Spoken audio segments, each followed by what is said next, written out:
Hi, I'm Courtney Reed, and today I'll be talking about gun control. Or rather, people control. I feel like we've all heard the saying, guns don't kill people kill people. And this is 100% true. A gun cannot physically harm a person just because it wants to. There has to be a person behind the gun pulling the trigger and doing the damage. Now, people control is kind of out there, but I feel like it's an option that needs to be explored. It may not work, but at least we can say that we tried.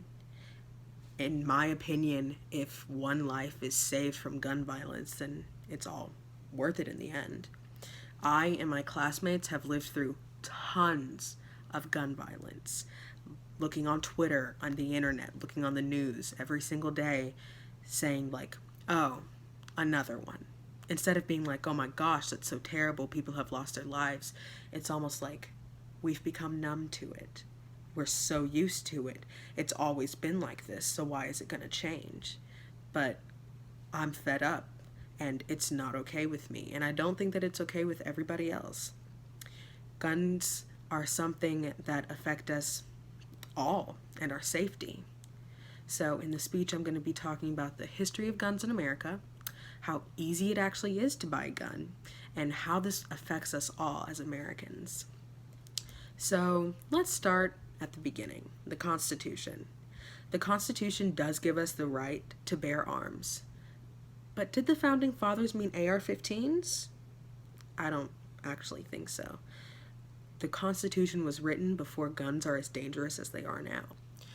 If the Founding Fathers were alive today, I think they would have clarified the right to bear arms as the right for militias to bear arms against their oppressors. To quote the Constitution, a well-regulated militia being necessary to the security of a free state, the right of the people to keep and bear arms shall not be infringed. Different people interpret this different ways, but it says to me that the militia has right to bear arms, not every single person. This was created in a time where we needed militias to protect ourselves from England because they were doing such terrible things to us and we had no way of protecting ourselves. But now we have an army for that. So if anybody were to ever threaten us, then we send the military out to do that. We don't ourselves go out and fight. If that makes any sense? The guns aren't as needed as we all think that they are. So guns started to become more mainstream as we expanded west. The Wild West was wild. It was a lawless place. And people with guns could protect themselves and their loved ones. They could protect themselves from the elements, from animals, from Native Americans whose lands they stole. But we don't need to even talk about that. And industrialization also made guns very public. Because of mass production, it made them cheaper, and with cheaper guns, it made them easier to obtain, easier to buy, so more people could afford these guns. But how easy is it to get a gun now? So, have you ever heard of a gun show? And I'm not talking about flexing your muscles, I'm talking about an actual show where they go and gather up a bunch of people who have guns, gun dealers, and they allow them to sell them in these big warehouses. So anybody can legally buy a gun at a gun show with or without a background check. Actually. This is a loophole that President Obama tried to stop, but it was vetoed by Congress. This allows anyone anywhere to buy any type of gun they want, especially since gun shows are not as regulated as they should be. But you see, background checks at gun shows are rarely ever done, even though they only take a couple of minutes. Information that is required on your background check is your name, address, race, and your social security number is optional. The one number that can identify you out of millions of people is optional. So the National Instant Criminal Background Check System allows too many people to buy guns, in my opinion.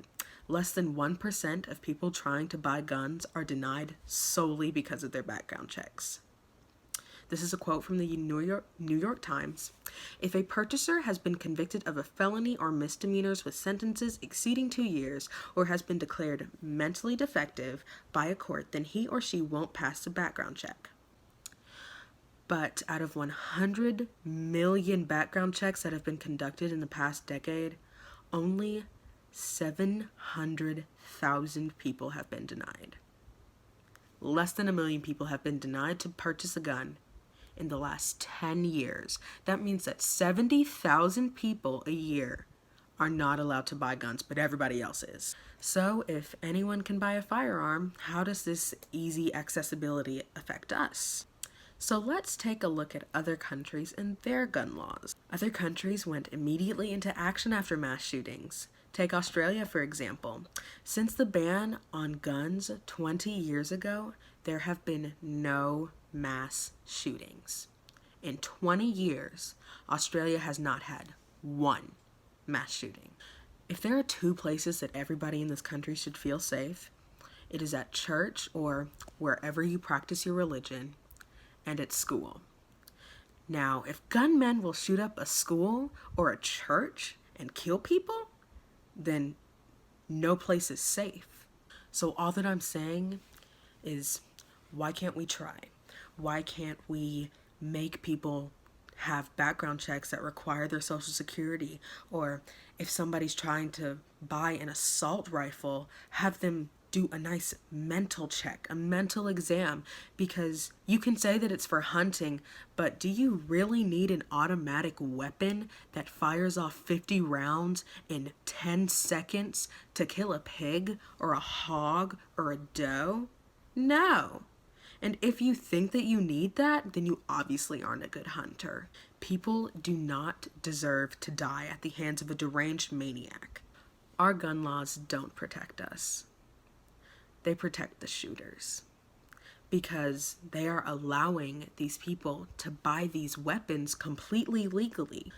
But at the end of the day, we can all agree that this is a very serious problem. We should not be afraid to go to school or to church or a nightclub. Something must be done. Why can't we just try something? Anything. People control, gun control, ban the guns, ban the people, ban the gun shows, something. Some legislation that needs to be put into place to protect us.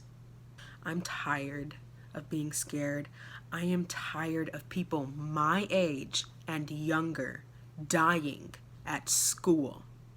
They die for no reason, and nobody is doing anything about it. They are letting them die in vain. And just to clarify, I'm not saying take away everybody's guns. I'm not saying that.